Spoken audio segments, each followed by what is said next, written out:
What's up, guys? It's the Game Bro coming back at you. Welcome back to the channel. Taking a look at the French GP, the weekend that was. After the Azerbaijan Grand Prix, the F1 circuits came back to France for the first time in 2 years to the ice training Paul Ricard circuit. After the last race, some directives on tire pressures and procedures have been introduced to mess with some of the teams that were, running low pressures, heating stuff up, and doing all kinds of stuff that, they shouldn't have. And I'm on vacation right now. If you hear the wind in the background, it's because I'm sitting at the fucking beach and you're not. So fucking deal with it. We also had the wing stuff going on. More stringent rear wing and bodywork tests for flexibility.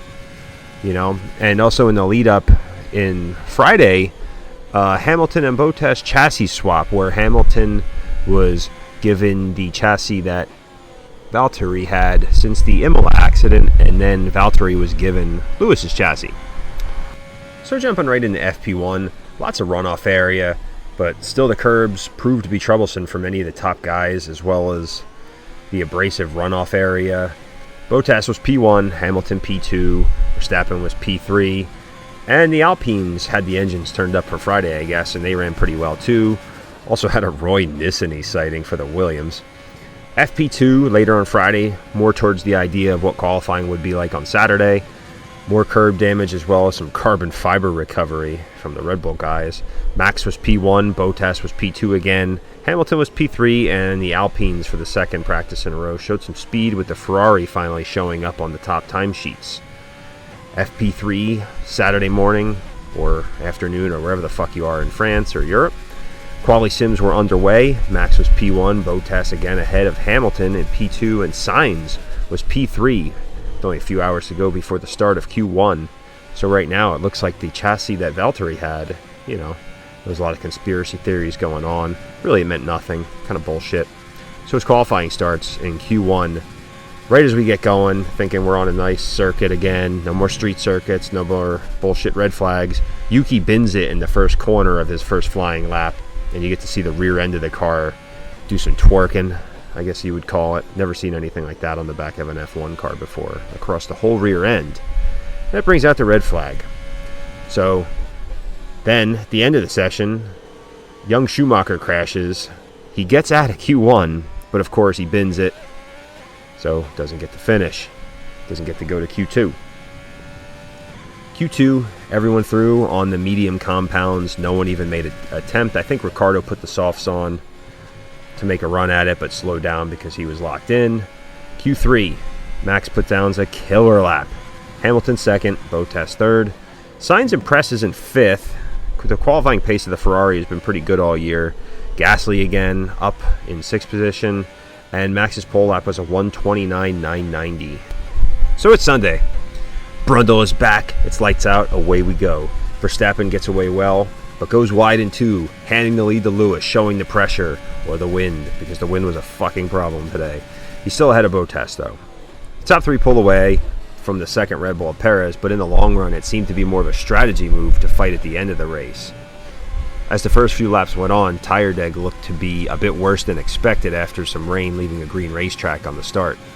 On lap 14, Leclerc pits and shows how strong the undercut is going to be today, and after the pit cycle completed with those guys, gets ahead of Sainz and Gasly before eventually losing out. Bottas is the first to pit, forcing Max the next lap, who comes out ahead slightly of Valtteri.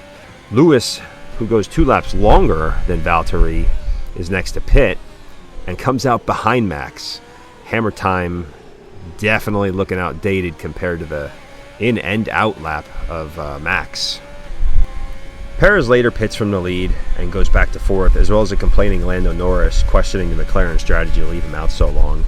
Hamilton continues to pressure Verstappen as Max questions if the tires will make it to the end.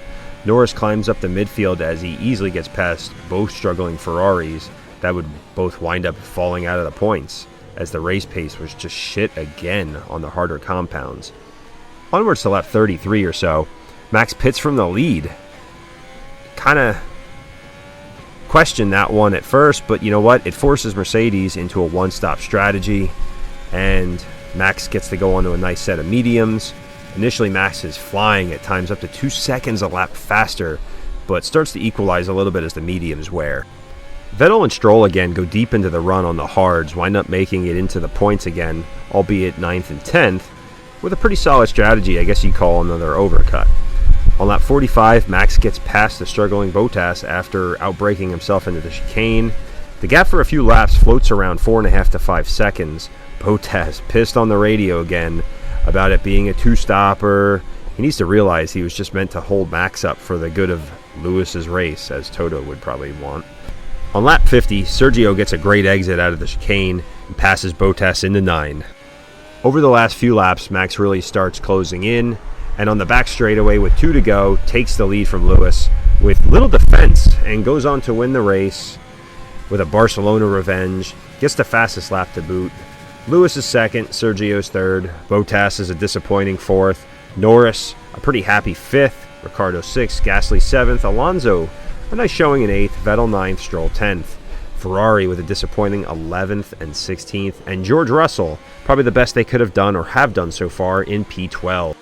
So what do I think of the weekend that was? I think this track is fucking god-awful to look at. The runoff area makes me feel like I'm in some sort of Pink Floyd video from the current time. The baguette curves. I can't stand how many fucking times we heard someone say baguette curves, man. Ridiculous.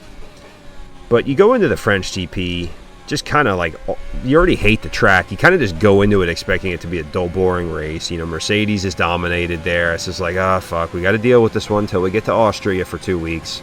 But you know what? We were given a fucking awesome Grand Prix. We were entertained. We were on the edge of our seats. We were stunned. We saw great drives in the midfield. We saw a lot, you know. What's going on with the chassis swap? Did Lewis just use up his girl just to hand it to Valtteri saying, I'm done now, I want yours because it's tighter? You know, who knows? The Ferrari struggled horribly. The tire deg on them was worse than anyone else, you know. Gasly in his home race, not really happy with the result he got, but it was still a good showing. Alpine getting Alonso up into the points was pretty good, but Ocon just didn't have it today. What did the flexi wing tire pressure thing really cause with Red Bull? Probably not that much. They still won. And it's like, if they won here, I mean, who knows going into the rest of the season, they're going to be the guys to beat every week now, it seems. You know, Mercedes is, like Toto says, we're definitely on the back foot here. And, you know, it's just great to see a good title battle. It looks that it's going to go down to the wire. I'm still just questioning Honda and Red Bull reliability. What will it be like later in the year? What will it be like as they push? When are the top guys going to switch to the 2022 idea? You know, has Mercedes already switched? Has Red Bull probably committed to this year, knowing this is their one shot? Who knows? So to kind of cap this off, we have Max extending his lead in the driver's title. More alarmingly, Red Bull pulling away a little bit more over Mercedes in the constructors. Third place, McLaren jumps back up over the horrendous Ferraris, and you know, I'm crying a little bit over that. The Aston Martin and AlphaTauri battle still pretty close, with maybe Alpine being able to close that gap in the next couple of weeks. Not really sure.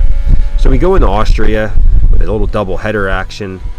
Looks to be favoring the Red Bulls. Power-hungry circuit, some long straightaways there, going into some tight corners. So all in all, let's just see if we have some good racing there. I think we had a couple good ones there last year. The year before we had some good ones. Really just looking for the title fight to keep going back and forth. I don't like either of these guys, like I said. I'd like to see a Ferrari 1-2 from here till the day I die. So, in closing, that was my thoughts and a review of the French GP. Let me know what you think in the comments. Tell me if you like this video. Tell me if you think I suck at sim racing. Either way, give me a like, give me a comment, subscribe. You know, do it for the algorithm. Until next time, I've been the GameBro F1 Reviews. Have a good night wherever you are in the world. Talk to you next week. Bye.